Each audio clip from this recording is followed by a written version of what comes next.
Ah, moi je fais pareil. Ah, ok, j'avais pas compris, désolée.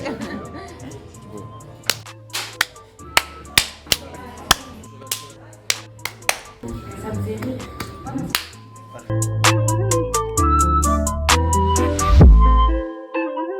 Mon artiste c'est The Fancy Mousetrap, mais on peut m'appeler Mouse ou la petite souris. Comment tu t'appelles? Lucille. Je fais des bijoux en graffiti en fait. Moi je suis Armelle et donc de la friperie Mule, voilà. Moi c'est Steve, je suis étudiant à la Cato de Lille en licence LP3 et je fais un double cursus en construction SCBH à Ozanam de Lille. Et vu que ma matière c'est le bois, c'est la nature et je suis très sensible à tout ce qui concerne la nature et le plan écologique. Du coup, je m'appelle Anaïs, je suis étudiante en master de psychologie et j'ai lancé ma boutique il y a 2 ans sur Instagram. Moi c'est Marine, d'où le nom du stand Les Créations de Marine. Moi c'est Marion, je suis créatrice de bijoux, mais pas que. Alors moi je m'appelle Léa, je tiens la friperie Chiner avec amour et du coup là tu vois on a un grand stand parce qu'en fait on a un collectif de friperie avec Audrey, donc c'est Babulia, et Clémentine de Montbrol Friperie. Moi c'est Claire de Studio Truc. Alors moi je suis Jeanne, donc de la marque Thérèse. Gérante de l'entreprise EBN, c'est une entreprise qui a ouvert en décembre. Moi je suis Juliette, j'ai créé la marque Kimitsu donc, il y a quelques années. Je réalise des accessoires en tissu japonais, donc c'est uniquement du tissu importé du Japon. Moi je m'appelle Mathilde, j'ai 26 ans, je suis la créatrice de Les Petits Cactus.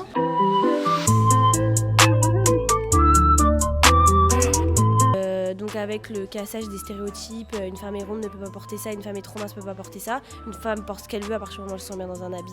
Le corps n'est pas fait pour un vêtement, c'est le vêtement qui est fait pour aller sur un corps. Enfin, c'est tout un process en fait. Les murs, les Wall of Fame qui sont ouverts librement, donc les mecs font que de se toyer, c'est-à-dire qu'ils passent et ils repassent en graffiti les uns au-dessus des autres, ce qui finit par créer une matière.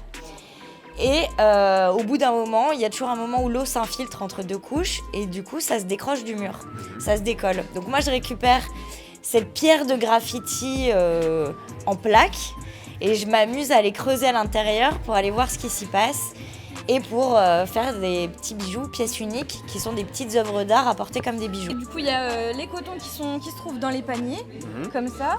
Et après par exemple ça peut aller jusqu'à l'essuie-tout. L'essuie-tout ici qui du coup remplace le sopalin. D'accord. Et pour le moment je ne crée pas, ce n'est pas mes créations, je fais de l'achat-revente pour le moment et j'ai un objectif de création sur 3 ans. Et je fais des créations plus humains en fait, donc des pochettes ici, des chouchous, des trousses de toilette un petit peu plus grandes, des cotons. Et récemment j'ai acheté une brodeuse donc je fais aussi des broches. Alors je fais des savons saponifiés à froid, je fais des crèmes pour le corps, je fais des shampoings solides, je fais des démaquillants, je fais des sérums, je fais plein de produits faits maison. Ouais, aussi des sacs et des accessoires, mais essentiellement des habits, ouais. C'est une chaussure. Pas de chaussures, j'ai pas de chaussures, non. J'ai des sacs, et des bijoux, des foulards, des choses comme ça, et puis des vêtements. Je fais des sacs, on va dire recyclés, à base d'emballage de sacs de riz. Emballage de riz, on va dire. Emballage de riz. Et, Vraiment valoriser les tissus de la région, donc le lin, le chanvre, le coton bio et tous les tissus sont achetés de toute façon dans les boutiques du coin. L'idée c'était d'avoir des accessoires qu'on peut porter dans la vie de tous les jours. Quand j'ai voyagé au Japon, je suis tombée vraiment amoureuse des kimonos, mais voilà, ça serait un petit peu compliqué de porter un kimono. On a des ceintures, on a des écharpes, des petits bandeaux, des accessoires cheveux, des sacs. Principalement de la friperie vintage. Ça nous arrive d'avoir des pièces de seconde main, mais les pièces de seconde main, la seconde main actuelle, on va essayer d'en avoir vraiment le moins possible parce que c'est des matières qui sont un peu moins nobles. Donc c'est pas ce qu'on cherche à transmettre les vêtements vintage.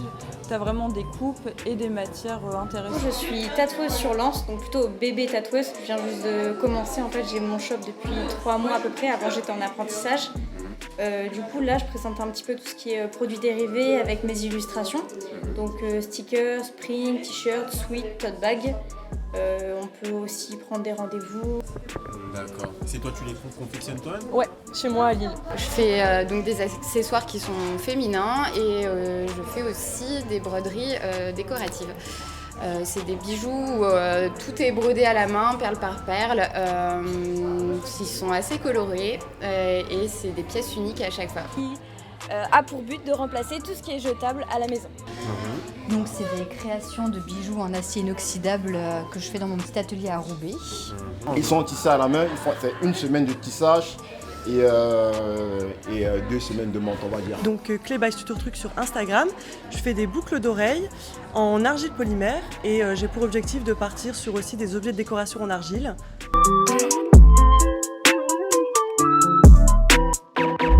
Je trouve que c'est très posé, enfin, j'aime bien. Il y a des coussins dans les pièces et tout, c'est chouette. Les gens sont gentils en plus, c'est agréable. Ça a l'air vraiment sympa, ça a l'air d'être une école qui prône l'autonomie et la bienveillance de ce que je vois, donc ça a l'air d'être un bon cadre pour étudier. J'ai été invitée, j'ai trouvé ça chouette comme idée et puis voilà, je suis contente d'être là, les lieux sont chouettes et les gens sont sympathiques, donc c'est cool. L'événement se passe super bien, je trouve qu'on est hyper bien accueillis, on a chacun notre petit stand. On a des petites boissons, des petites viennoiseries et au niveau de l'école, moi je sais qu'en tant qu'étudiante j'aurais bien aimé avoir ce genre d'école quand j'étais étudiante. C'est cool, c'est super sympa, les locaux sont trop bien, vous êtes tous charmants, voilà. Ça privilégie les petits créateurs, l'environnement, le fait que ce soit une école, que ce soit des étudiants qui du coup participent à ça, je trouve ça trop cool quoi. T'aurais voulu être étudiant chez nous ou pas? Grave. Une belle initiative, un beau projet, c'est vraiment très chouette d'organiser ça. C'est vraiment l'ambiance, déjà l'école est super chouette, ça donne limite envie de reprendre ses études. Ouais, j'ai repris mes études justement. Voilà, clairement les valeurs de l'école sont super cool et puis après l'événement en soi, les valeurs qui s'en dégagent, les créateurs qu'on rencontre et tout, l'ambiance est top. Le fait, il y a quand même une certaine effervescence de voir tout le monde. Le lieu est sympa, je trouve que ça colle bien et moi j'ai envie de donner aussi, si on peut donner des petits tips ou si les étudiants veulent venir nous demander conseils aussi, je trouve ça chouette aussi de pouvoir avoir des moments d'échange avec les créateurs, avec les étudiants et puis avec les clients aussi.